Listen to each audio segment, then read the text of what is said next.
और आइए सीधे आपको लिए चलते हैं। बिहार के मुख्यमंत्री नीतीश कुमार प्रेस कॉन्फ्रेंस कर रहे हैं, मीडिया के सामने पहुंच चुके हैं। मीडिया के साथ आपकी बातचीत कब होगी? तो हमने कहा था कि 2-3 दिन के बाद, इसलिए आज आप सब लोग आए, इसके लिए मैं आपको धन्यवाद देता हूं। जो कुछ इधर घटनाएं घटी हैं उसके बारे में जब मैंने त्याग पत्र दिया और त्याग पत्र देने के बाद हमने आप सबों के समक्ष अपनी बात रख दी थी, और उसके बाद जो तेजी से घटना चक्र हुआ, नई सरकार गठित हुई, विश्वास मत प्राप्त किया गया, मंत्रिपरिषद का विस्तार हुआ, गठन हुआ, और कल चूंकि बड़ी संख्या में लोग मिलने के लिए आए हुए थे और हमारे पार्टी के अल्पसंख्यक प्रकोष्ठ की भी बैठक थी, तो वो 3 बजे तक चलती रही। इसलिए कल और मिलने वाले भी काफी संख्या में लोग थे, इसलिए कल संभव नहीं हुआ। आज दिन में जो प्रशासनिक कार्य है उसको करने के बाद हमने मुनासिब समझा कि आज ही बातचीत होनी चाहिए। इसलिए आप सब यहां पधारे हैं, मुझे खुशी है। और जो कुछ भी हुआ है, खुशी है, और जो कुछ भी हुआ है, हमारे सामने कोई दूसरा विकल्प नहीं था। महागठबंधन की सरकार चलाने का हमने अपनी क्षमता भर और गठबंधन धर्म का पालन करते हुए हमने पूरी कोशिश की। कई प्रकार की कठिनाइयां आती रही और जो समाचार पत्रों में, मीडिया में वो बातें उछलती रही, मैंने उन बातों पर ध्यान नहीं दिया। खासकर राष्ट्रीय जनता दल की तरफ से अनेकों बार आपत्तिजनक बयान आए जो गठबंधन धर्म के बिल्कुल विपरीत था। पिछले वर्ष भी राजद से जुड़े हुए एक व्यक्ति के कुछ वक्तव्यों के कारण जो स्थिति उत्पन्न हुई, मैंने कहा कि मैं इन बातों को संज्ञान में नहीं लेता हूं, मैं सबकी बात का नोटिस नहीं लेता हूं और मुझे कुछ नहीं कहना है, लेकिन मैंने साफ कह दिया था कि कानून अपना काम करे। और कानून ने अपना काम किया, लोगों को इसका उत्तर मिल गया कि इस मामले में कोई समझौता नहीं किया जा सकता। लेकिन अगर आप ध्यान दीजिएगा कि उस समय जितने तरह के वक्तव्य आए थे, यहां तक कि मेरे ऊपर जो कुछ भी कहा गया, तो आरजेडी के अध्यक्ष माननीय लालू जी ने भी कोई स्पष्ट तौर पर कोई बात नहीं कही। मेरे बारे में जो कहा जा रहा था उसको उन्होंने बिल्कुल इग्नोर किया, और उनके बारे में कोई उनकी पार्टी का कह रहा, उसके बारे में कहा उसने क्या गलत किया। तो हम लोगों को क्या इतराज है उनकी पार्टी का कोई आदमी उनके बारे में जो कुछ भी बोले। लेकिन हमने इन सब चीजों को झेला है, एक बार नहीं अनेक बार। लेकिन मैंने उस पर ध्यान नहीं दिया और ये मान कर हम चलते थे कि इस प्रकार का गठबंधन है, इसमें ऐसी बातें होंगी। हमारी पार्टी की तरफ से आरजेडी के सुप्रीम लीडर के खिलाफ किसी ने कोई बात नहीं कही। हाँ, जब जिस बात की हम चर्चा कर रहे हैं, पिछले वर्ष जिस प्रकार से बातें हो रही थी, तो हमारी पार्टी के 2 वरीय नेता, 2 पूर्व अध्यक्षों ने संयुक्त संवाददाता सम्मेलन में जदयू की तरफ से बहुत स्पष्ट बात रखी थी एक बार। लेकिन इसके अलावे हम लोग हर चीज को टॉलरेट करते थे और ये मानकर चलते थे कि गठबंधन चलाने में कई तरह की कठिनाइयां आती हैं, और उन सब चीजों को झेलते हुए हम काम करने में लगे रहे। और बिहार के हित में जिस तरह से भी जितनी मेहनत करके काम करना चाहिए हम करते रहे। हमने सामाजिक अभियान चलाया और उसके पूर्व 7 निश्चय को लेकर उसकी कार्य योजना तैयार करवाई। उसके क्रियान्वयन को हम हर जिले में जाकर देखे और जब हमने शराबबंदी की घोषणा की और उसको लागू किया तो उसके हर पहलू पर हमने समीक्षा की, कमिश्नरी वाइज घूमते हुए और दूसरी बार निश्चय यात्रा के दौरान हर जिले में। और हम जनप्रतिनिधियों से भी फीडबैक लेते थे कि आप बताइए कि इसमें कहाँ क्या कठिनाई आ रही। ये सब हम काम करते हैं।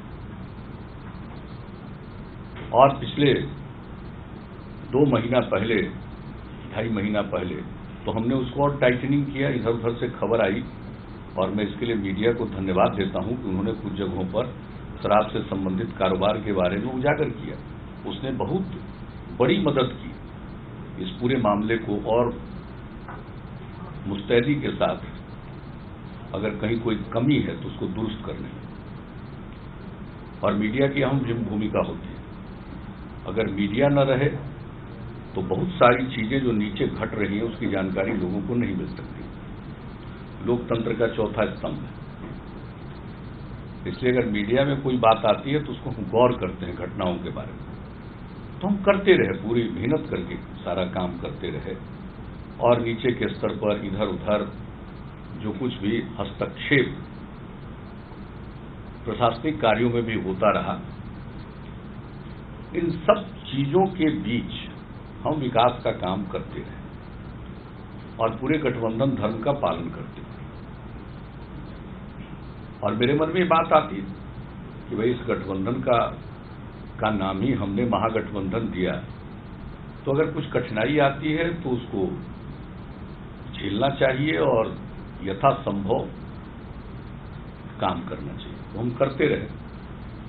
लेकिन जब इसके बाद जो भ्रष्टाचार के मामले सामने आए और उसको लेकर बिहार के जन जन में ये बात आई, मीडिया के माध्यम से इसको इतनी प्रमुखता मिली और बिहार के बाहर भी इसकी पूरी चर्चा होने लगी, तो एक ऐसा विषय कि आखिरकार इतने दिनों तक की राजनीति में हमारा जो काम करने का तौर तरीका रहा है उसमें हम समझौता कैसे कर सकते हैं।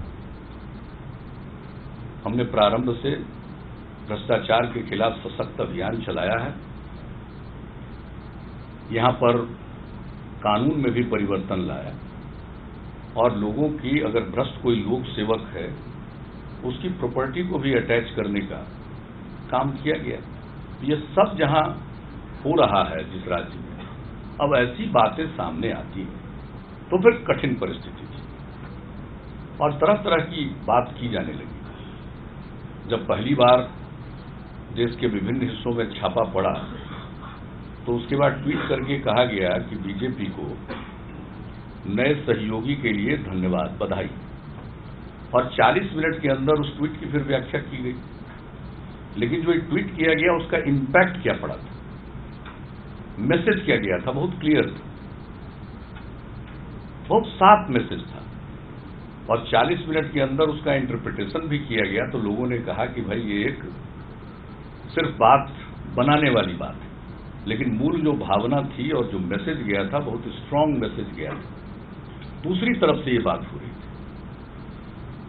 और इसके बाद यहां जो कुछ भी हुआ है, मैं तो यहां नहीं था, मेरी तबीयत खराब थी और आप सब जानते हैं कि राजगीर से मेरा भावनात्मक लगाव और पेट की गड़बड़ी के कारण हाई फीवर,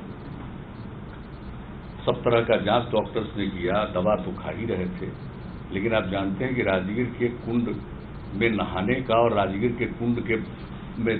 में जाकर कुंड का पानी पीने की आदत हमारी बहुत पहले से रही है, बचपन से रही।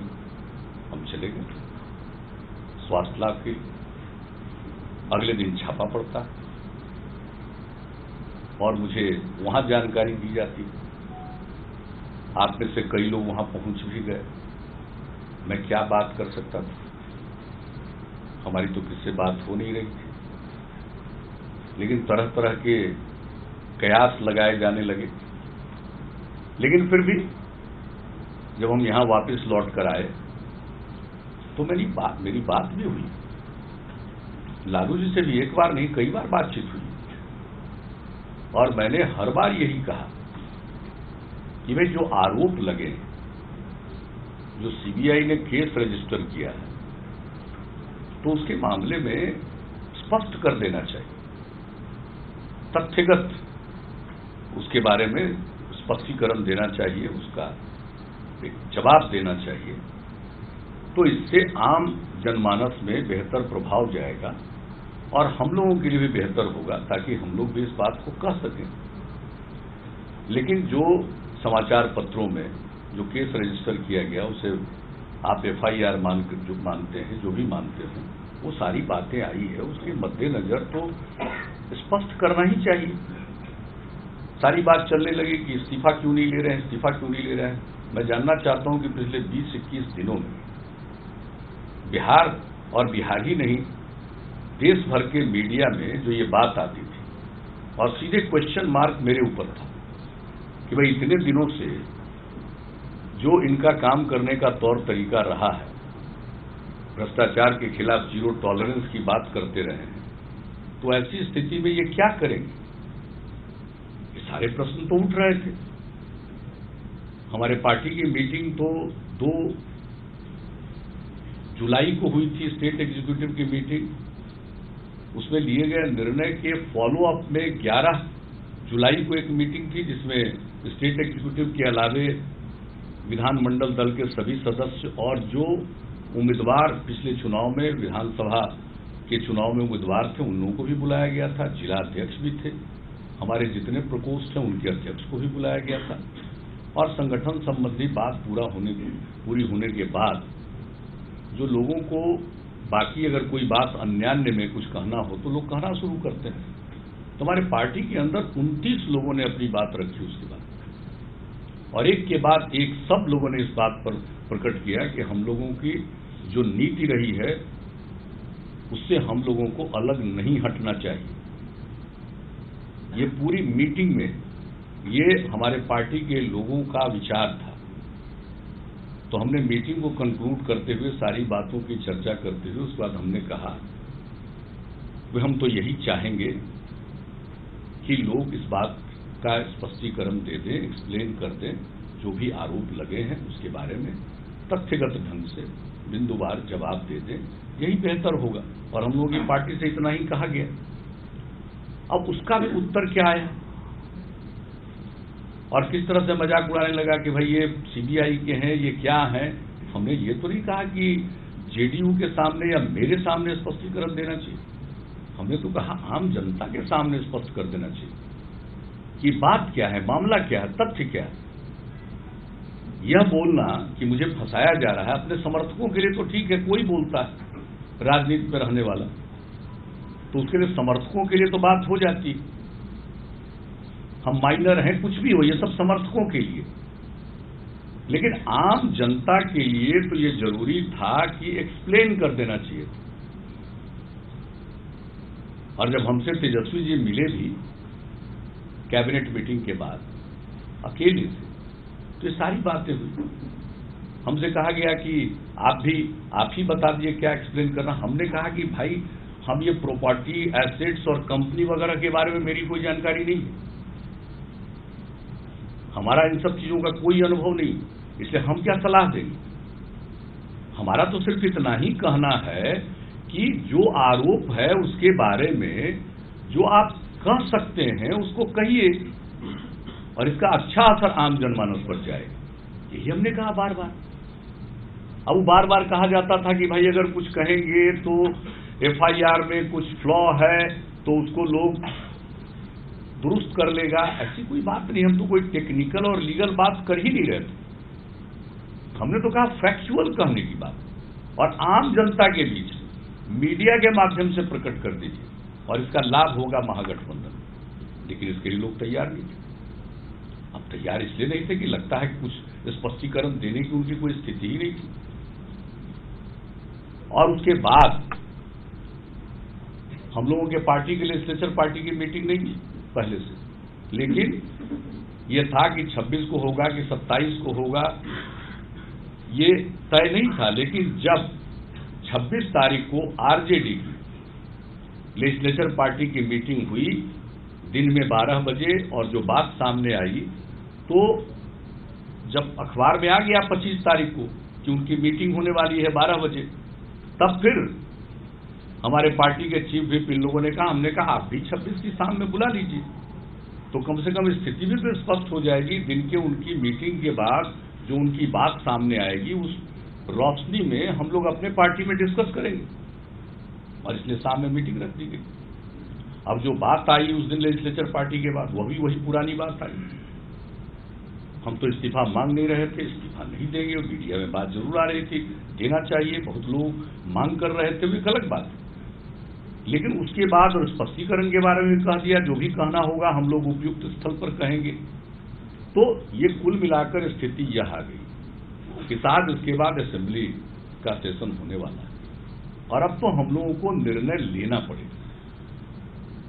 और जो मैंने कहा 11 जुलाई की बैठक में, जिसका हमने आपको जिक्र किया, state executive, legislature party, district presidents, हमारे सारे प्रकोष्ठ के अध्यक्ष, और जो पिछले चुनाव में जीत नहीं सके लेकिन हमारे उम्मीदवार थे, वे भी आमंत्रित। और उस मीटिंग में लोगों ने हमको ऑथोराइज किया, आप जो डिसीजन लीजिएगा हम लोग आपके साथ हैं और आपको निर्णय लेना चाहिए। और लोगों ने जो अपनी बात रखी थी, जिसका मैंने जिक्र कर दिया, वैसा था, मुझको लोगों ने ऑथोराइज किया हुआ। और तब जब लेजिस्लेचर पार्टी की मीटिंग हमने बुला ली और पूरी स्थिति हुई 6 बजे, उस मीटिंग में हमने फिर से सारी बात रख दी कि यह स्थिति आई है। और अब मेरे मन में यह बात आ गई है कि भाई अब हम इस सरकार को नहीं चला सकते, इसलिए मैं त्याग पत्र देना चाहता हूं। मेरे विधायक दल ने पूरे तौर पर इसको इंडोर्स किया, और तब त्याग पत्र देने के बाद, हम इस निर्णय के बाद, त्याग पत्र लिखने के बाद हमने बातचीत की राष्ट्रीय जनता दल के अध्यक्ष श्री लालू प्रसाद जी से, और हमने बात की कांग्रेस के बिहार के प्रभारी श्री सीपी जोशी जी, जो कि हमेशा जब भी महागठबंधन बना उस दौर में सीपी जोशी जी ही कांग्रेस के केंद्रीय नेतृत्व की तरफ से आते थे। तो हमने दोनों व्यक्तियों को कह दिया कि अब मेरे लिए संभव नहीं है सरकार चलाना इस रूप में, इसलिए हम त्याग पत्र देने जा रहे हैं। अब इस बात को सुनने के बाद किसी को कुछ कहना रहता है, 2 लाइन करते हैं कि अरे ऐसा क्यों, ये सब बात होती है। लेकिन हमने दृढ़तापूर्वक ये कह दिया कि अब इतने दिनों तक हमने इंतजार किया, 20 महीना से भी ज्यादा हो गया, 1/3 से भी ज्यादा समय हमने चला दिया, 3 दल का महागठबंधन है, अब हमसे संभव नहीं है, इसलिए हम जा रहे हैं त्याग पत्र देने। और इसके बाद हम गए महामहिम राज्यपाल महोदय के यहाँ, त्याग पत्र हमने दे दिया, और बाहर आकर के हमने अपनी बात आप सब लोगों को कह दी। और उसके बाद हम लौट करके आए तो बीजेपी के शीर्ष नेतृत्व की तरफ से यह प्रस्ताव आया कि हम लोग पूरे तौर पर आपके साथ हैं और संयुक्त रूप से सरकार बनाइए, हम लोग सरकार में भी शामिल होंगे, सब कुछ हो। ये सारी बातें जब आई शीर्ष स्तर से,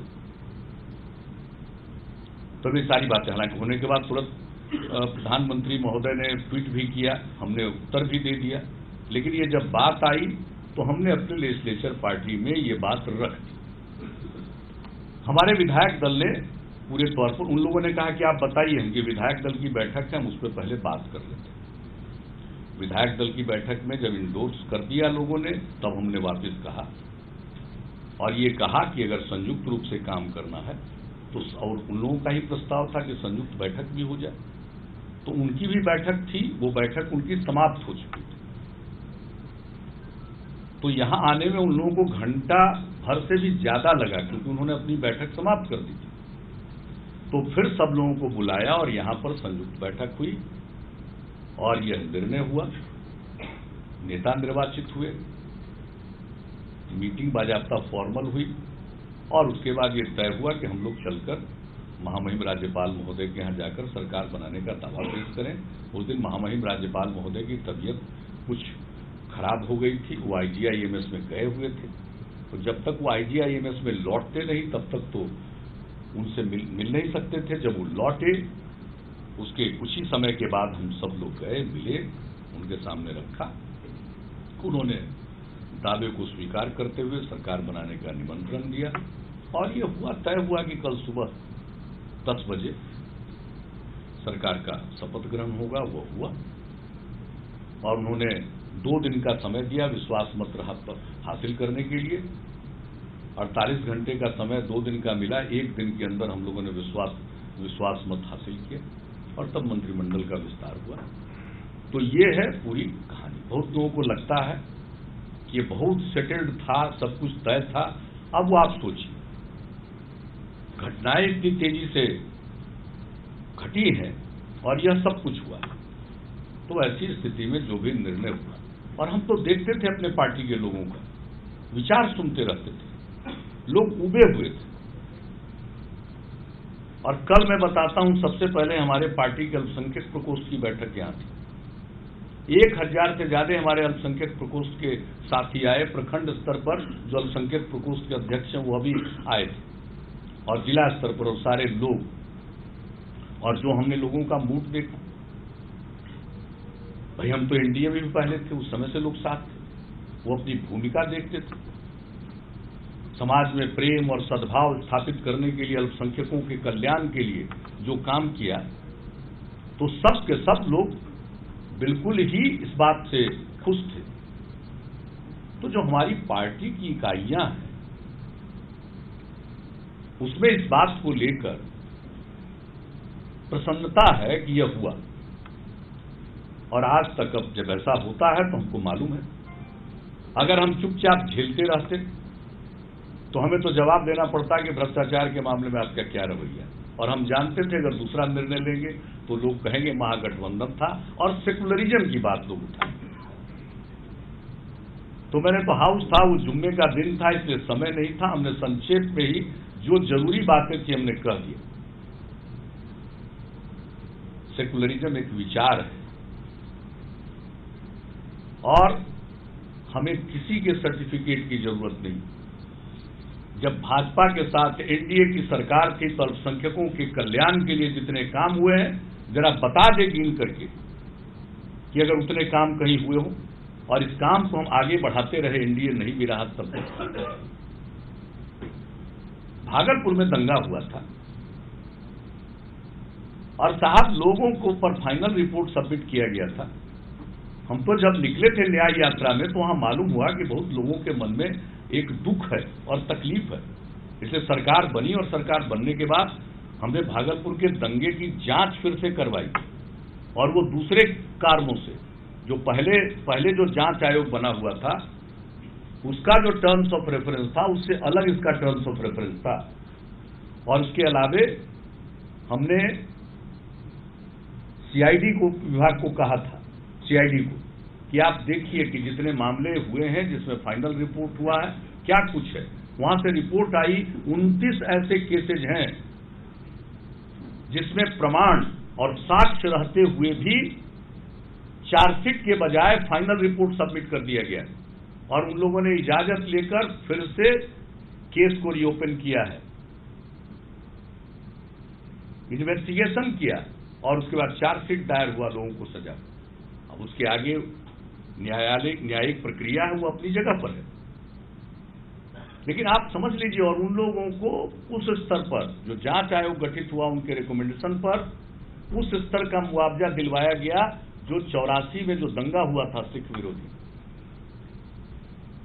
उस स्तर का मुआवजा यहां दिलवाया गया। और इसके अलावे जो पीड़ित परिवार है जिसके पास कोई नहीं बचा था, वैसे परिवारों को राज्य सरकार ने 2500 रुपया ताज जिंदगी का पेंशन दिया है, मुआवजा प्रति महीने का, और वो बढ़कर के 13 में 5000 रुपया प्रति महीने का हुआ। वहां से शुरू करिए। अल्पसंख्यक महिलाओं के लिए हुनर की योजना, उसके साथ औजार देना, पूरे बिहार के कब्रिस्तानों का सर्वेक्षण कराकर 8024 कब्रिस्तानों को चिन्हित करके राज्य की योजना बनी कि हम कब्रिस्तान की घेराबंदी कराएंगे।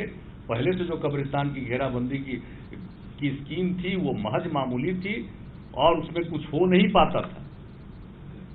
हमने नई स्कीम, राज्य की स्कीम बनाकर और कब्रिस्तानों की घेराबंदी प्रारंभ कराई और डीएम और एसपी को इसकी जिम्मेवारी दी कि आप तय करिएगा प्राथमिकता, किस कब्रिस्तान की घेराबंदी कब करानी है और कितना खर्च होगा, उसकी कोई सीमा नहीं रखी गई। जितना बड़ा कब्रिस्तान होगा, जिस तरह का इलाका होगा, उस प्रकार की घेराबंदी होगी और वो काम चल रहा है। और किसी भी प्रकार का सांप्रदायिक सद्भाव पर कोई बाधा आएगी तो हम लोगों ने अपने राज्य सरकार में जिम्मेवारी दी कि ये डीएम और एसपी की ज्वाइंट रिस्पॉन्सिबिलिटी है कि सद्भाव का वातावरण कायम रखें। यह सब काम किया। अल्पसंख्यक के लड़कियां बहुत कम संख्या में मैट्रिक फर्स्ट डिवीजन से पास करती थी। हमने स्कीम बनाई, 2400 2500 से ज्यादा नहीं, और जब हमने 10,000 रुपया का उनको इनाम देने का फैसला किया कि जो फर्स्ट डिवीजन से पास करेगा, राशि देने का फैसला किया, तो उसके बाद 3 साल के अंदर ही 26,000 से भी ज्यादा हो गए। ये सब काम किया। किस क्षेत्र में काम नहीं किया? अल्पसंख्यक वित्त निगम वर्चुअली समाप्त हो चुका था, हमने नए सिरे से क्रिएट किया। शिक्षा ऋण योजना, रोजगार के लिए कोई अगर करना चाहता है कोई काम, उसके लिए एक नहीं अनेक काम किए गए। मैं कितने कामों को गिनाऊं। और उसके अलावे जब अलीगढ़ मुस्लिम यूनिवर्सिटी के लिए जमीन की मांग हुई तो तत्काल हमने जमीन दिया। तो हर प्रकार से सांप्रदायिक सद्भाव बनाए रखने के लिए, और यह सब काम हमने किया। हम जुबान से कम बोलते हैं, हम काम करते हैं, और सतह पर काम अपने आप बोलता है, ये सब लोगों को मालूम। तो लोग सेकुलरिज्म की बात करेंगे। अरे सेकुलरिज्म की बात कीजिए, बहुत अच्छी बात है, लेकिन कुछ दिखाइए भी तो सही कि सही मायने में सिर्फ सेकुलरिज्म बोलते हैं वोट के लिए या सचमुच सेवा के लिए बोलते हैं, लोगों के कल्याण के लिए बोलते हैं। तो ये बात बोल रहे हैं, तरह तरह की बात बोल रहे हैं। और हमें तो मालूम था, दो तरफ रास्ता था। या तो हम भ्रष्टाचार से समझौता करते, अब नहीं समझौता किया तो हमको मालूम था कि इस प्रकार की आलोचना हमें झेलनी पड़ेगी। मैं किसी आलोचना से तनिक भी परेशान नहीं हूं। हम अपने काम से उनको साबित कर देंगे कि आपकी आलोचना का कोई मतलब नहीं, उसका कोई आधार नहीं, और उसके साथ हम कोई समझौता नहीं करते हैं। सेकुलरिज्म में मेरा पक्का यकीन है, लोकतंत्र में पक्का यकीन, समावेशी विकास, न्याय के साथ विकास में हमारा पक्का यकीन है, और समाज के हर तबके के कल्याण के लिए काम करते हैं। अब सेकुलरिज्म का चादर ओढ़ करके लोग संपत्ति अर्जित करें, यही मतलब है सेकुलरिज्म का। जरा बताइए तो। और मेरे ऊपर तो आज नहीं, कुछ पिछले कई महीनों से आक्षेप लग रहे हैं। सर्जिकल स्ट्राइक हो, नोटबंदी हो, तो तरह तरह की बात कही गई। लेकिन 80% आदमी कहां 1000 रुपया 500 रुपया का नोट देखा है भाई। गरीब लोगों को अच्छा लगा कि कुछ पैसे वाले लोगों पर हमला हो रहा, लेकिन हमने साथ साथ नोटबंदी का समर्थन करते हुए कहा कि बेनामी संपत्ति को हिट कीजिए। पूरे बिहार में घूम घूम करके हम बोलते रहे, और अब अगर बेनामी संपत्ति पर हिट होने लगा तो हम क्या करें? गलत है। हम कैसे कह सकते हैं गलत? और अगर नहीं है बेनामी तो बताइए कि नामी है। यही तो कहा था, एक्सप्लेन कर दीजिए।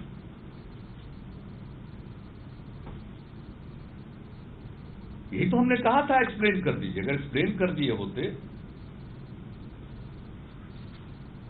तो बात दूसरी होती। लेकिन अब बताइए, जब चारों तरफ से इस तरह की बात उभर कर सामने आ रही है, तो जिस पर बात आ रही है उन्हीं को एक्सप्लेन करना पड़ेगा, कोई दूसरा नहीं। हमारा महागठबंधन इसलिए नहीं बना था कि आप कुछ भी करिए, हम आपकी खिदमत करेंगे, आपके साथ रहेंगे। और कुछ देखिए, अहंकार की भाषा लोग बोलते हैं। बार बार बोलते हैं कि हमने बना दिया। हमने बना दिया? कौन कहा था बनाने के लिए? हम तो पटना में थे, यही जनता के दरबार में। अब ये जो जगह बदल गया उसी का दूसरे रूप में आज आपके सामने है, यहीं पर तो हम थे। और हमको आप ही लोगों ने बताया कि दिल्ली में अभी हो रहा है, मुलायम सिंह यादव जी, लालू जी, शरद जी प्रेस कॉन्फ्रेंस कर रहे हैं और आपको डिक्लेयर करेंगे। मैंने तो कहा नहीं था कि डिक्लेयर करिए। हम तो सबको बता करके आ गए थे, ये करना होता तो पहले करते।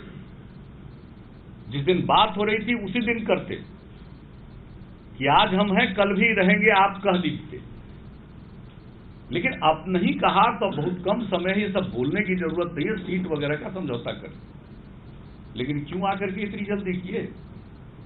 डर हो गया था कि कहीं जेडी और कांग्रेस अकेले तो नहीं चुनाव लड़ने जा रहा, तो वहीं से बैठे बैठे और ऐलान भी कैसा किया कि हम जहर का घूंट पीने को तैयार। यानी हम जहर हैं, हम सब बर्दाश्त किए हैं। देखिए हम जहर हैं। ये महागठबंधन की सरकार बनी और इतना सीट जीते, ये अकेले इनके बलबूते पर जीते।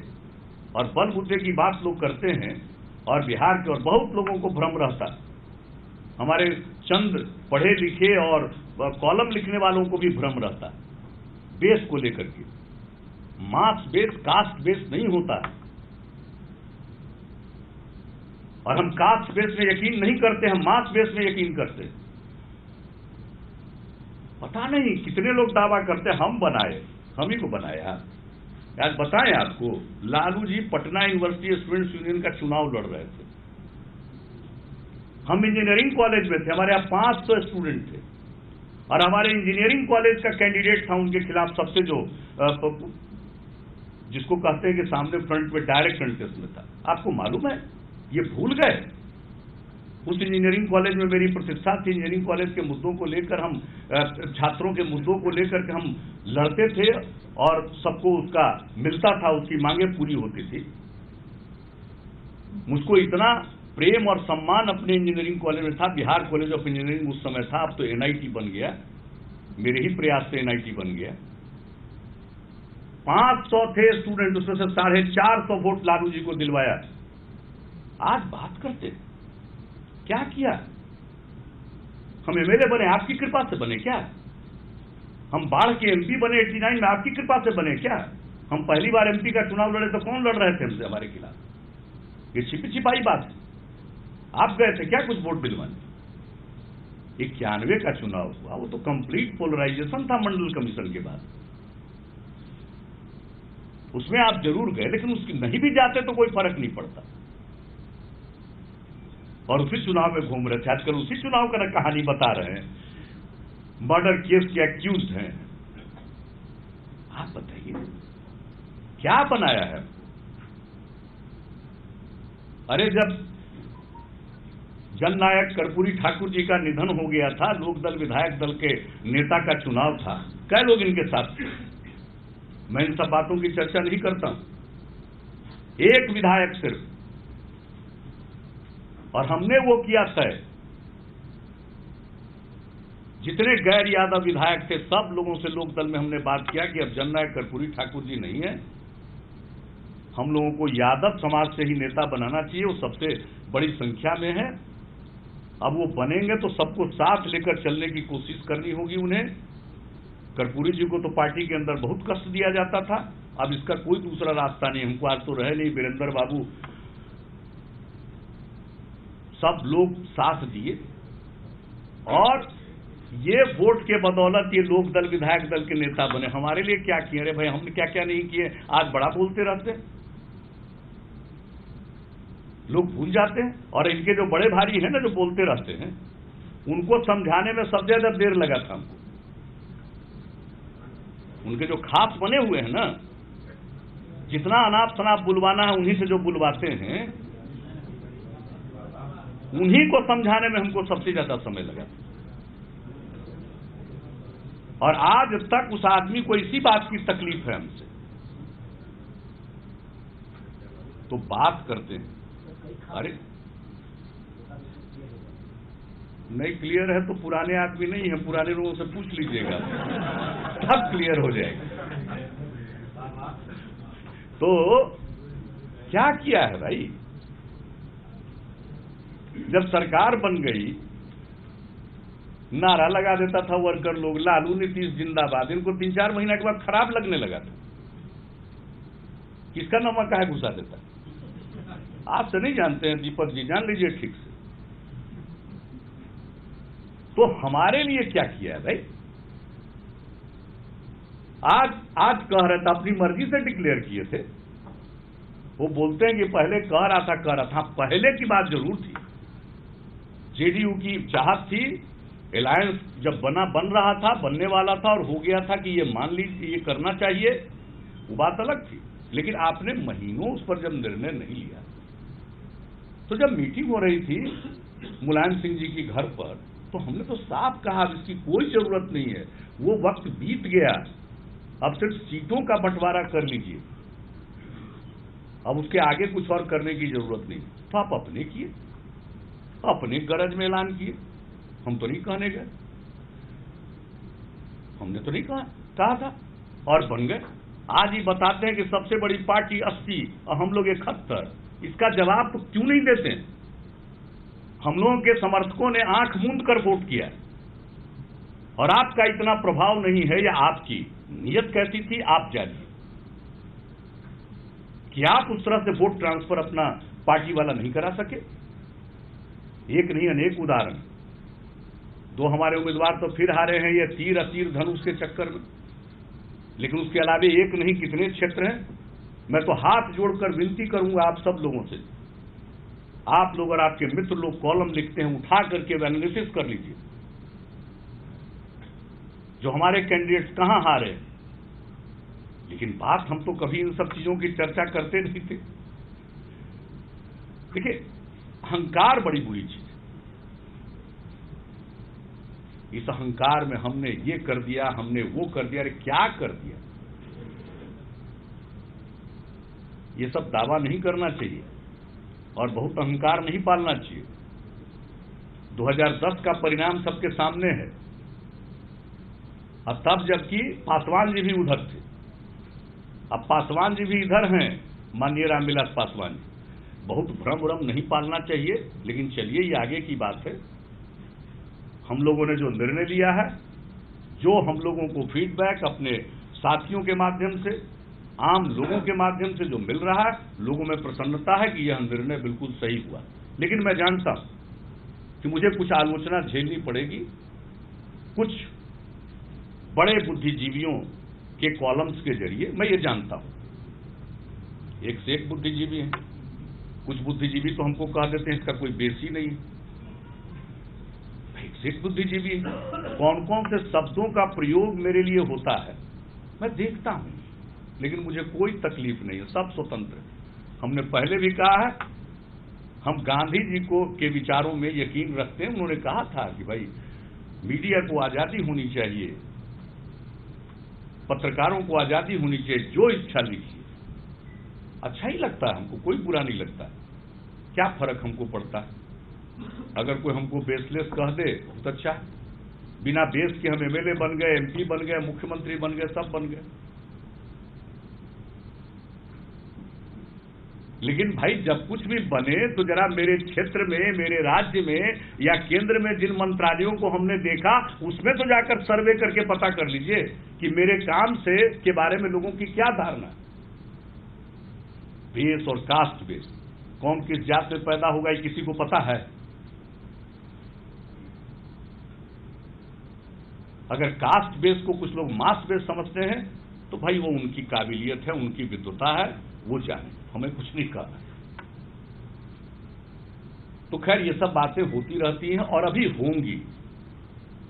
मुझे उस पर मेरे सामने कोई समस्या नहीं, बोलिएगा ही। अगर हम भ्रष्टाचार से समझौता करते तो शायद इससे 10 गुने लोग हम पर अटैक करते।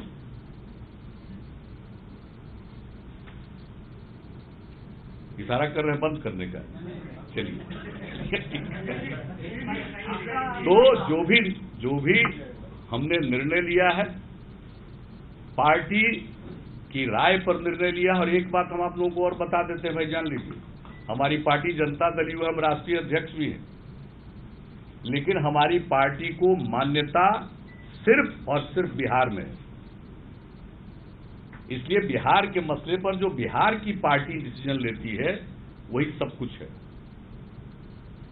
लेकिन तरह तरह की बात आती है, अभी तो बहुत कुछ चलाया जाएगा, चलाते रहिए, हमको उसमें कोई दिक्कत नहीं, हमको कोई परेशानी नहीं।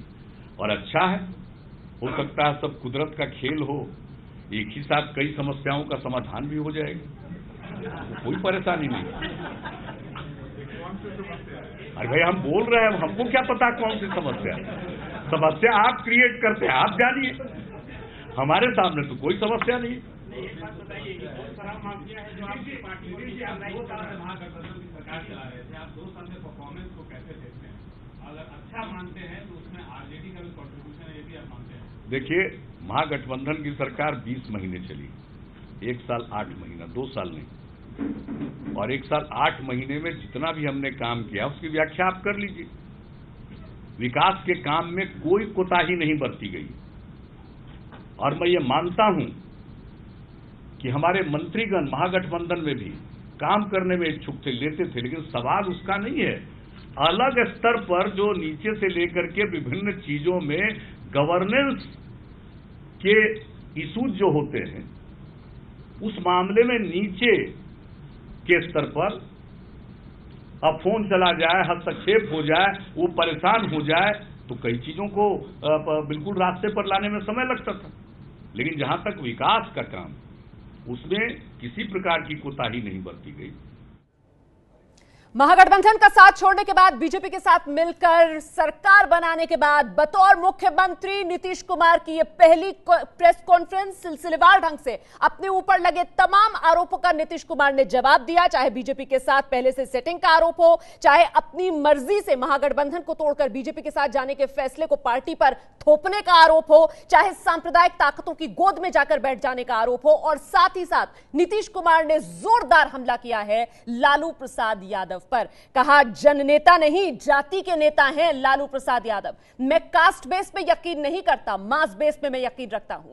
बीजेपी के साथ जाना पहले से तय नहीं था। लगातार नीतीश कुमार पर आरोप ये लग रहे थे कि सेटिंग उन्होंने पहले से कर ली थी बीजेपी के साथ। अपने ऊपर लगे हर आरोप का सिलसिलेवार ढंग से नीतीश कुमार ने जवाब दिया है। और हमारे साथ खास मेहमानों, वरिष्ठ पत्रकारों का पैनल मौजूद है। प्रदीप सिंह जी हमारे साथ हैं, अरविंद मोहन जी मेरे वरिष्ठ सहयोगी, विजय विद्रोही हमारे साथ मौजूद है। इस चर्चा को हम आगे बढ़ाएंगे।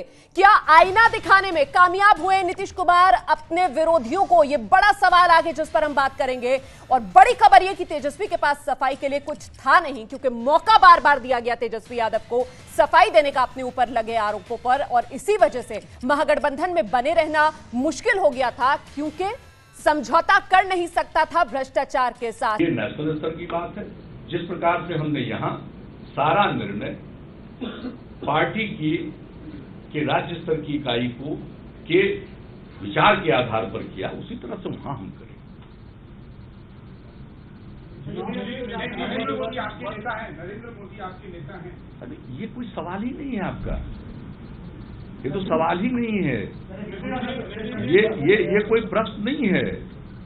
हम तो बिहार की बात कर रहे हैं। आगे पूछिए। मधुबनी में आपने ऐलान किया कि बेनामी प्रॉपर्टी पे क्रैकडाउन होना चाहिए, उसके बाद लालू जी के यहाँ सीबीआई रेड होता है, तमाम तरह के उद्भेदन होते हैं 2.5 महीने में बेनामी प्रॉपर्टी को लेकर। क्या आप कन्विंस्ड हैं कि लालू यादव और उनके परिवार के पास जितना भी संपत्ति है वो बेनामी है? नहीं है तो वही ना साबित करेंगे। आप बताइए। हम क्या बताएं, हम एक्सपर्ट ही नहीं है इसमें। ये एसेट एक्वायर करना, इधर से उधर कंपनी में ट्रांसफर करना, हम इसके विशेषज्ञ नहीं है। आप ही लोग जो दिखाते हैं और छापते हैं वही पढ़ते हैं, जानते हैं, उससे अधिक हम नहीं जानते। इस मामले में जो आपका विचार होगा वही मेरा विचार है, आपका जो विचार वही मेरा विचार है।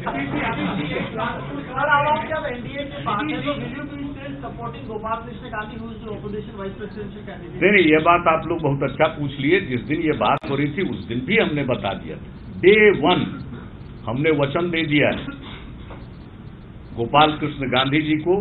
उपराष्ट्रपति के चुनाव में हमने वचन दिया हुआ है, और वचन से हम टिकते नहीं, ये बता दिया। उन लोगों ने भी कहा कि नहीं ठीक, इसलिए वह कोई विषय ही नहीं, और यह निर्णय पहले का था। इसलिए जब एक बार गोपाल कृष्ण गांधी जी को उपराष्ट्रपति के चुनाव में हम लोगों ने समर्थन की घोषणा कर दी, तो उससे क्यों हम डिगेंगे? और इस बात में किसी को कोई कंफ्यूजन नहीं है, भारतीय जनता पार्टी को कोई कंफ्यूजन नहीं है। शीर्ष नेतृत्व को यह पहले दिन ही बता दिया और उन लोगों को भी कोई एतराज नहीं। 2019 में नरेंद्र मोदी को वापस दिल्ली की धरती पर काबिज होना चाहिए कि नहीं होना चाहिए, और आपका उसमें कोई दूसरा नहीं काबिज हो सकता, सब बता मोदी जी का मुकाबला करने की किसी में क्षमता वगैरह है नहीं।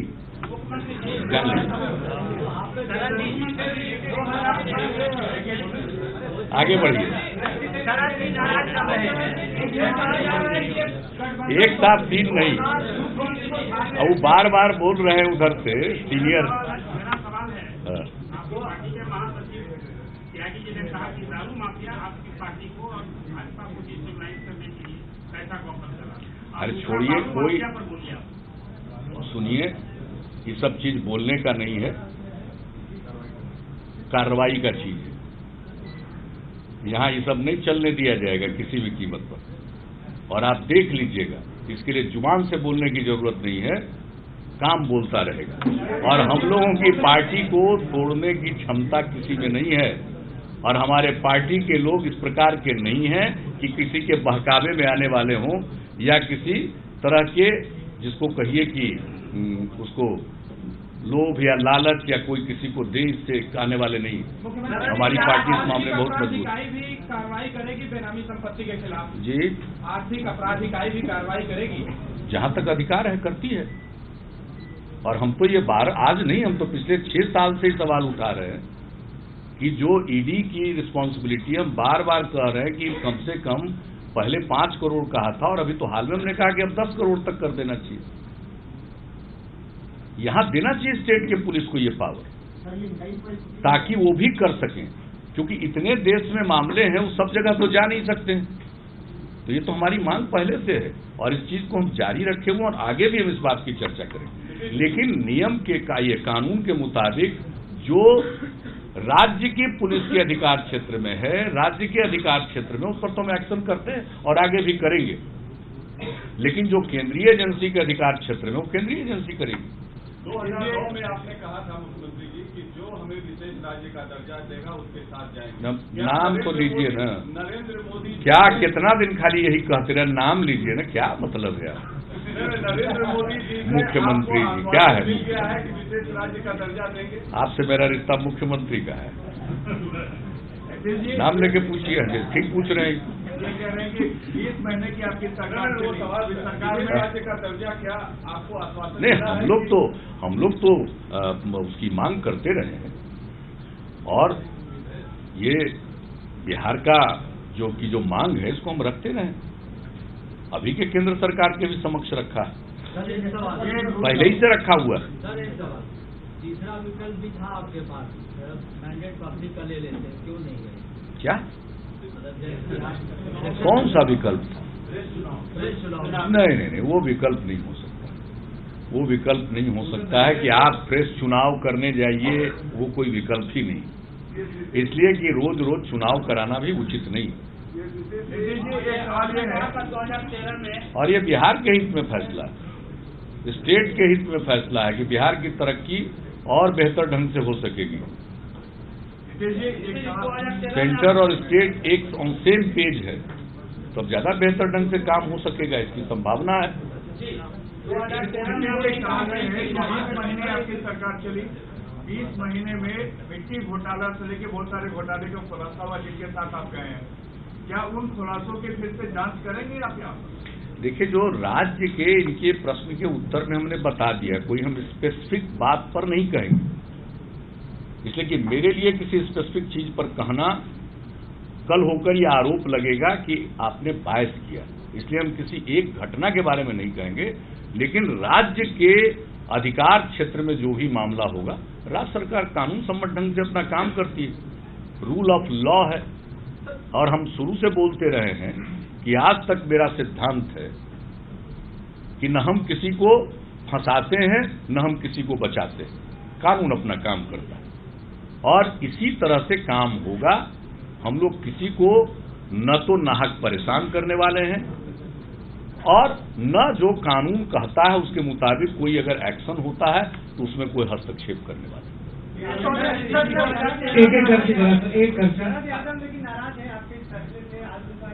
नहीं, देखिए, लोकतंत्र में विचार होते हैं, अलग अलग विचार होते हैं, लेकिन आपको मैंने एक्सप्लेन कर दिया कि हमारी पार्टी जनता दल यू की मान्यता बिहार में ही है। चुनाव आयोग से जो मान्यता मिलती है वो सिर्फ बिहार में है, इसलिए बिहार की यूनिट का अपना एक उसकी अहमियत है और उसने निर्णय लिया और मेरी मौजूदगी में, जबकि मैं राष्ट्रीय अध्यक्ष हूं, इसलिए जो कुछ भी निर्णय लिया गया है राज्य स्तर का वो यहां लिया गया है। और हमने जवाब दिया एक प्रश्न के उत्तर में कि नेशनल एग्जीक्यूटिव 19 तारीख को पटना में ही अब होगी। मेरे पास वक्त नहीं था कि हम दिल्ली जाएं, इसलिए नेशनल एग्जीक्यूटिव की मीटिंग 19 अगस्त को पटना में होगी जनता दल यू की, और उसमें जो चाहे अपनी बात रख सकते हैं। नेशनल लेवल पर जो भी राजनीतिक विषय है उसके बारे में राय हो सकती है। स्टेट लेवल पर तो ये रिकॉग्निशन यही है और ये पार्टी ने निर्णय लिया है और हमने जब निर्णय लिया माननीय श्री रामनाथ कोविंद जी को समर्थन करने का, तो हमने अपने एक एक विधायक से बातचीत की, एक एक सांसद से बातचीत की और तब शाम में कोर कमेटी की बैठक जो कह सकते हैं, शरद जी को भी हमने आमंत्रित किया तो बैठक करके निर्णय लिया। उनको तो तकलीफ थी उससे, लेकिन वो निर्णय हुआ और कोविंद जी का हम लोगों ने, कोविंद साहब का हम लोगों ने समर्थन किया। वो आज राष्ट्रपति हैं। हमारे लिए गौरव की बात है कि बिहार के गवर्नर देश के राष्ट्रपति बने।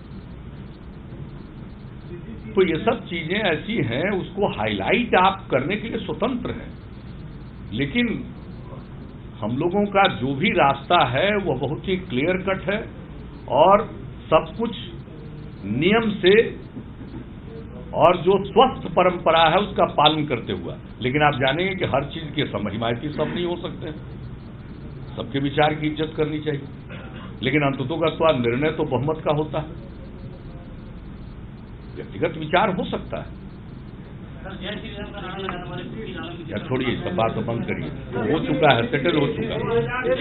कल ही वो मिल चुके और वो बात समाप्त हो चुकी है, उसको आगे मत बढ़ाइए।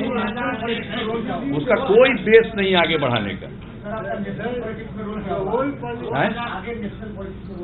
नेशनल पॉलिटिक्स मेरा सबसे बड़ा रोल है कि एक बड़े राज्य बिहार की खिदमत ठीक ढंग से करूं,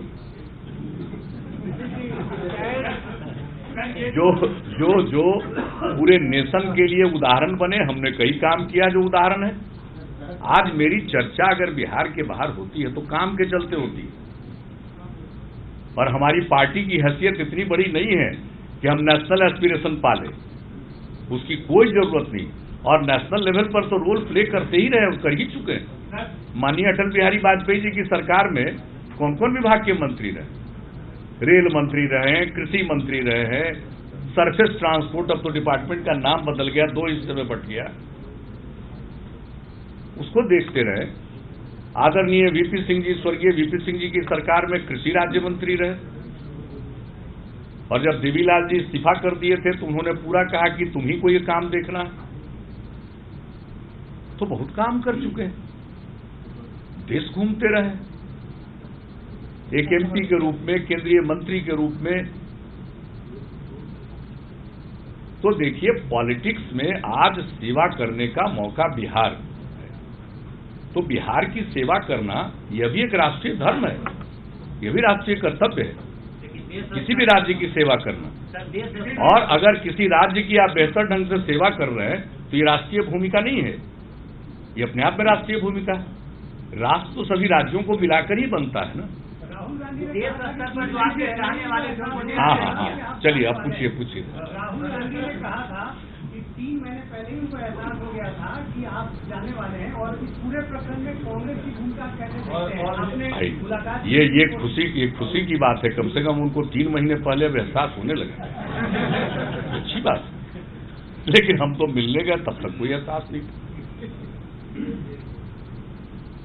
भाई देखिए, हमने जब माननीय रामनाथ कोविंद जी का नाम आया तो हमने तत्काल लालू जी से भी बातचीत की और मैडम सोनिया जी से भी बात की, और हमने यूं बताया अपना कि बहुत अच्छे व्यक्ति हैं, बहुत अच्छा काम किया है, और ये इनकी राजनीतिक जीवन की शुरुआत हुई है स्वर्गीय आदरणीय मोरारजी भाई देसाई जी के साथ से, इसलिए ऐसी पृष्ठभूमि उनकी नहीं है। ये सब बात हमने कही थी। और जब ये सारा मामला हुआ तो हमने कहा 3 दल है भाई, कांग्रेस पार्टी को भी कुछ भूमिका अदा करनी चाहिए। तो राहुल जी का फोन आया हुआ था, हम तो राजगीर में थे। आने के बाद हमने बात किया। हमको तो मैंने इन लोगों के साथ बात कैसे किया जाए वो सबका सिस्टम वगैरह भी थोड़ा अब ये रहता है, तो हमने अशोक चौधरी जी को बुलाया कि भाई जरा लगाइए फोन, कैसे बात होगी। बात हुई कि दिल्ली जब आइएगा तो हम लोग मिलेंगे, बात करेंगे। हम गए दिल्ली, मिले और लगभग 35 मिनट उनके साथ बातचीत हुई, अकेले में बातचीत हुई। हमने सारी बात रख दी और ये भी उनको कहा कि भाई आप ही ना ऑर्डिनेंस फाड़े थे, तो आप सोच लीजिए कि वर्तमान परिस्थिति में क्या करना चाहिए। और हम तो चाहते हैं महागठबंधन चले, लेकिन कुछ ऐसा रास्ता निकालिए कि जनता दल यू को भी और हम लोगों को भी बाहर ठीक ढंग से कुछ कहने का अवसर मिले। सारी बातें हुई। अब यह बात तो विचित्र है, अरे नोटबंदी, सर्जिकल स्ट्राइक का सपोर्ट किया, हमने सपोर्ट किया। उसके पहले मैडम सोनिया जी का आ गया था बयान, नोटबंदी का हमने समर्थन किया। महामहिम राष्ट्रपति के पद पर थे प्रणब बाबू, लेकिन कांग्रेस के नेता रहे हैं, देश के वित्त मंत्री रहे, उन्होंने क्या बयान दिया था? नोटबंदी ठीक हुआ, उसके बाद हमने बयान दिया ठहरिए। और नोटबंदी के बारे में हमने बार बार कहा। और यही नहीं, जब चिदम्बरम साहब का बुक रिलीज फंक्शन था तो हमें तो मालूम भी नहीं था कि उसमें भी पैनल डिस्कशन होता है। अब पैनल डिस्कशन में मेरा भी नाम ऊपर रखा हुआ था। उन्होंने कहा कि जाइए, आपसे ज्यादा नहीं पूछा जाएगा। हम बैठ गए, हम ही से सब ज्यादा पूछा गया। तो उन्होंने उस समय कह दिया कि भाई अपोजिशन यूनिटी करनी है और अल्टरनेटिव बनाना है तो आपको एजेंडा भी सेट करना पड़ेगा। रिएक्टिव एजेंडा से काम नहीं चलता। आप दूसरे की बात पर सिर्फ प्रतिक्रिया व्यक्त करते हैं। और उस दिन भी हमने नोटबंदी की बात कही, आप देख लीजिए, उसका जरूर होगा वीडियो क्लिपिंग्स, देख लीजिए हमने जो बातें कही और साफ साफ बात कही। और हमने तो यहां वहां यह भी कहा था कि भाई कांग्रेस सबसे बड़ी पार्टी है, राहुल जी एजेंडा सेट करें, इनिशिएटिव लेकर एजेंडा सेट करना चाहिए। अब आप कुछ कीजिएगा ही नहीं। और रही बात कांग्रेस पार्टी की बात, कांग्रेस पार्टी के हित में तो आसाम में असम गण परिषद क्या नहीं, सब लोगों से बातचीत किया, लेकिन आप उस दिशा में चलते नहीं। यूपी में हम इतना मेहनत कर रहे थे, पहले आपका क्या बयान आया और बाद में आपने क्या किया? हम तो सब जगह छोड़ गए। गुजरात से हार्दिक पटेल हमसे मिलने आए यहां, उन्होंने मुझको निमंत्रित किया और जब जनवरी में जाने वाले थे तो वहां से मैसेज आया कि मत जाइए। हम कहे ठीक है भाई, नहीं जाएंगे, हम तो इतनी इज्जत करते नहीं। लेकिन भाई आप के साथ मिलकर आपकी मदद करना चाहते हैं और आपको कोई चीज मंजूर ही नहीं है, पसंद ही नहीं है, हमारी कोई भूमिका पसंद नहीं, तो मैंने पहले भी कहा था हम सहयोगी हो सकते हैं, फॉलोवर नहीं होंगे। और इस बात को अच्छी तरह जान लीजिए। और जो कुछ भी है उनके दिमाग में अपना रखें, मैं इज्जत करता हूं। कम से कम एक बात के लिए मैं उनकी इज्जत करता हूं, करता रहूंगा कि उन्होंने उस ऑर्डिनेंस को फाड़ा जो कि बिल्कुल सही था। ऑर्डिनेंस ठीक नहीं था, उनका एक्शन सही था। और उसके बाद अगर मान लीजिए कि आप रोज कंप्रोमाइज करिएगा तो आप जानिए, इसलिए तो हमने कहा कि कोई कुछ कर नहीं सकते हैं, चुनौती देने की भी स्थिति में नहीं। इसलिए वो कहें कि इतने दिनों से मालूम था, भाई इतने दिनों से मालूम था तो हमसे काहे के लिए बात करने की इच्छा प्रकट की? पहले ही कह देते कि हमको तो मालूम है कि आप वहां जाने वाले हैं, बोल देना चाहिए था।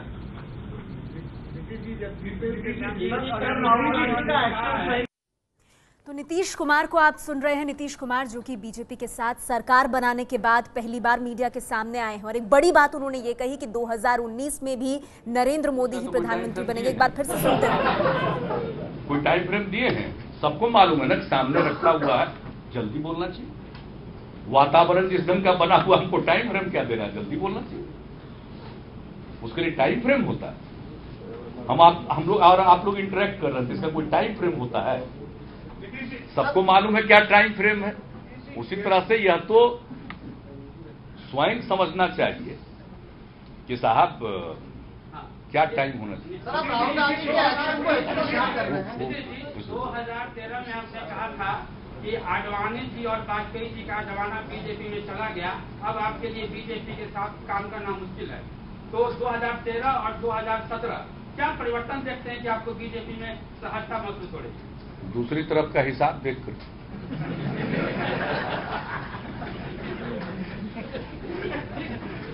अभी की स्थिति इस तरफ तो महा असहज हो गई, क्या करें। और अब हमने निर्णय लिया है तो मन से निर्णय लिया है। अब पुरानी बात हमको चिढ़ाने के लिए कोट कर सकते हैं, करते रहिए, उसमें हमको कोई एतराज नहीं है। लेकिन हमने जो निर्णय लिया आज की परिस्थिति में बिहार के हित में निर्णय लिया, भ्रष्टाचार के खिलाफ लड़ने में, और मुझको पूरा विश्वास है कि केंद्र में माननीय नरेंद्र मोदी जी ने जिस तरह से नोटबंदी किया और बेनामी संपत्ति पर हिट करना शुरू किया, मुझे पूरा विश्वास है बड़े पैमाने पर वो हिट करेंगे और इस तरह की बेनामी प्रॉपर्टी देश में न रहे। आज जीएसटी लागू हुआ है, हम लोगों ने उसका समर्थन किया। क्यों किया? हम यूपीए के टाइम से कर रहे हैं। इसमें ट्रेड में और टैक्सेशन में बहुत पारदर्शिता आएगी। शुरुआती दौर में नई कोई प्रणाली शुरू होती है तो थोड़ी कठिनाई तो होती है, लेकिन इसमें पारदर्शिता आएगी, इसलिए हम लोग हिमायत की है। अब इससे 2 नंबर का कारोबार तो मुश्किल होगा। तो इस तरह के सभी कदमों की हम सराहना करते रहे और मुझे विश्वास है कि इस दिशा में देश आगे बढ़ेगा। सर, आप राहुल गांधी के एक्शन को अप्रिशिएट कर रहे हैं, लेकिन राहुल गांधी और सोनिया गांधी का क्या व्यूज था जब ईडी रेड हो रहे थे, एफआईआर हो रहे थे, दिल्ली में तमाम प्रॉपर्टी कुछ बोल नहीं रहे थे, साफ बोल नहीं रहे थे। देखिए, अंदरूनी तौर पर जो बात होती। नीतीश कुमार को आप लगातार सुन रहे हैं, उन्होंने कहा उन्हें विश्वास है प्रधानमंत्री मोदी बेनामी संपत्ति पर हिट करेंगे। सुनते हैं उन्हें फिर से। ठीक, ये मेरे लिए ठीक नहीं कि हमारे सामने अकेले में क्या बोले, ये अच्छी बात। हम उतनी ही बात कहेंगे जितनी बातें सार्वजनिक रूप से कही जाती हैं। 1 to 1 की सब बातें नहीं कही जाती। हम देखिए, हम डिफरेंट है दूसरे लोगों से, सुनते ना क्या क्या बोलते रहते हैं, तो कोई असर पड़ता है ना। हमको कोई कष्ट, मुझे तो खुशी है, मुझे कोई कष्ट नहीं। हम सच बताते हैं। आपको लगता होगा हम चर्चा करते हैं, हम तो बिल्कुल सहज ढंग से बोलते हैं। और आप देखिएगा जो मेरे खिलाफ उनके प्रति आदर का भाव है, कभी आदर के भाव में कमी नहीं आएगी। लेकिन ये तो लोकतंत्र है ना भाई, आप कोई बात कहते हैं तो हम भी अपनी बात कह देंगे, लेकिन इससे हमको तनिक तकलीफ नहीं होती है। और हमने शुरू से कहा कि हम गांधी जी के विचारों में यकीन करते हैं। उन्होंने कहा कि भाई वो सही कहे गलत कहे, उसकी आजादी होनी चाहिए, हम उसमें यकीन करते हैं।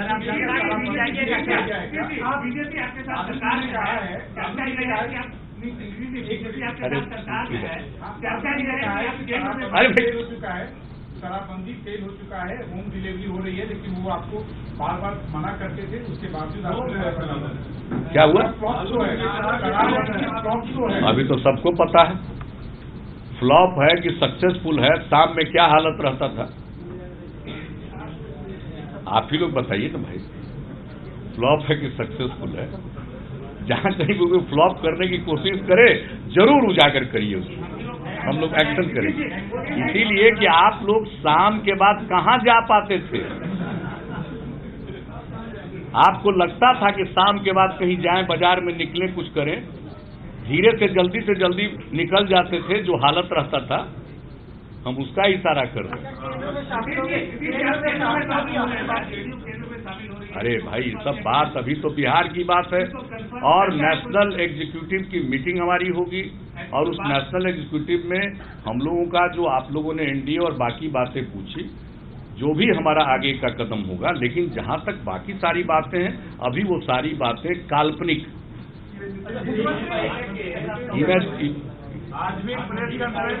हाइपोथेटिकल प्रश्न है ये सब। और हम हाइपोथेटिकल प्रश्न का उत्तर नहीं देते। आप हमको देख लिए, हम कहाँ कोई हाइपोथेटिकल चीज का जवाब देते। जो करना था किए, और किए भी किस तरह से तो देख लीजिए। बहुत लोगों को परेशानी होती है कि इतना जल्दी इस तरह से कैसे हो गया। अरे ऐसे ही होता है, काम करना चाहिए तो इसी तरह से काम करना चाहिए। चलिए, बहुत धन्यवाद। चलिए चाय पिए। ये है एबीपी न्यूज, आपको रखे आगे।